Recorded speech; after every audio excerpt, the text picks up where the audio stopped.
Single ships are of little use, because they have neither a captain nor crew. You can only actively use a ship after you have either converted it into a convoy or added it to an existing one.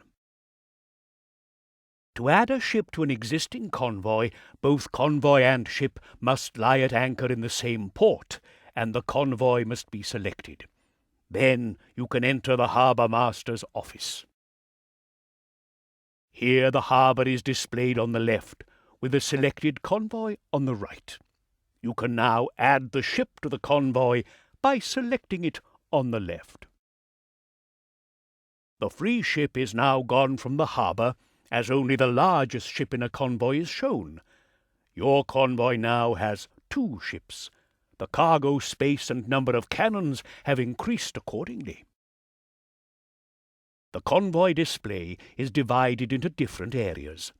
Under Goods, you see the goods loaded. The next area is particularly interesting. It shows your convoy's fighting strength. Per convoy, you can define up to 3 ships which are to defend the convoy in case of battle. You can let these battles run in the background. You can also fight any battle yourself and control your escort ships manually. As long as no escort vessels are defined, the convoy's fighting strength is 0. The number next to that shows how great it could be if you declare the strongest ships battleships. You can have this done automatically. You can also manage your escort ships yourself, but more on that later. The important thing is that fighting strength is mostly determined by cannons and a ship's condition. But the sailors also play a major role.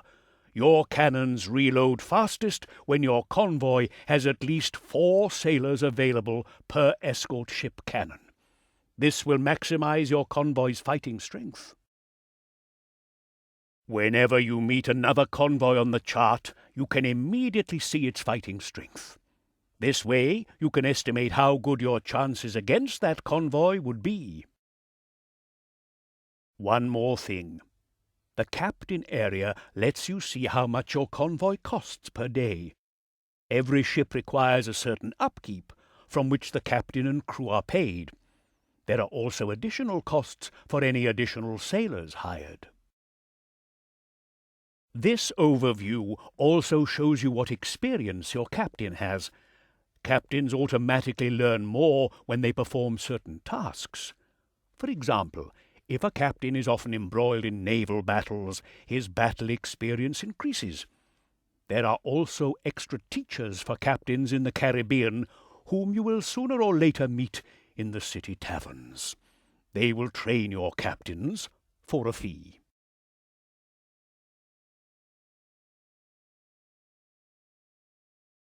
If a convoy does become embroiled in a naval battle, only the 2 convoys' escort ships will fight one another. You can define up to 3 of a convoy's ships as escort ships. You can have them selected automatically, or you can manage your escort ships yourself. To do so, you must select the Organize function in the convoy overview. This opens a dialog where you can select your escort ships yourself. While the automatic select always chooses the most powerful ships as escort ships, this method allows you to select more agile ships, for example. A ship's fighting strength depends mainly upon its condition and the number of cannons it carries. But the sailors also play a major role. These will be distributed amongst the escort ships at the beginning of a battle, where they reduce the reload time for the cannons.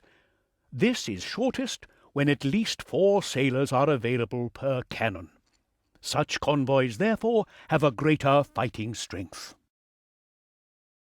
Each escort ship is capable of carrying a certain number of sailors, depending upon its size. You should therefore ensure that your convoy has at least as many sailors as will fit on your escort ships. You can hire new sailors using the Docks Equipment dialog. The important thing is that sailors are recruited from amongst the city's free settlers, just as the workers are. Just how many sailors you can hire, however, depends on your popularity in the city. You will only be able to hire all the available settlers as sailors if it is very high. Otherwise, you will only be able to hire a certain proportion of them. Besides the sailors themselves, the equipment dialogue also offers you hand weapons for those sailors. It is best if the convoy has one hand weapon for every sailor, because if it comes to boarding during a naval battle, sailors with hand weapons are naturally more powerful. Swords are more important than muskets, but you still should not ignore muskets. It is best if your convoy has more than 3 times as many swords as muskets. Before boarding or being boarded, each sailor takes a weapon according to the ratio of the weapons on board. While settlers come on the great treasure fleets from Europe and are then distributed amongst the cities using trade convoys, handguns are produced in the cities themselves. You may therefore have to approach several cities to equip your convoy to the full. Only your convoy's escort ships take part in any naval battle. This allows you to maintain control of your ships no matter how large your convoy is. During battle, you always control one ship directly. To fire, you have to get an opponent into your cannon's firing range. A crosshair then appears under the opponent. Ideally, it will glow green. When firing, only the side which can actually hit the target is fired. As soon as you fired a broadside, the loading status of the currently selected ammunition will be displayed up here. Each broadside has its own loading bar. The loading time depends on how many sailors are on board the ship. You can change your ship's ammunition at any time. Solid balls do the most hull damage, chain shot is good against sails, and canister shot reduces the opponent's crew. On the left, you can see how much ammunition is on board. Solid balls are always present, but you must buy chain shot and canister shot in the cities. This also applies to exploding barrels, swords, and muskets. You can drop explosive barrels at the touch of a button. They have a time fuse and explode on contact. If you have enough sailors on board, you can also try to board a ship. But for this to work, the enemy ship cannot be moving too quickly. Therefore, you must either destroy its sails or force it into the shallows, where it must slow down. Importantly, your ship cannot fire while in boarding mode. While you are controlling your ship directly, your other ships will operate independently, but you can still give them tactical commands. These are attack my target, support, and swarm out. Be careful with that last tactic. It leads all your ships to surrender, and the battle ends, which can have dramatic consequences for your convoy. One more thing. You can reef your ship's sails just by pressing a button.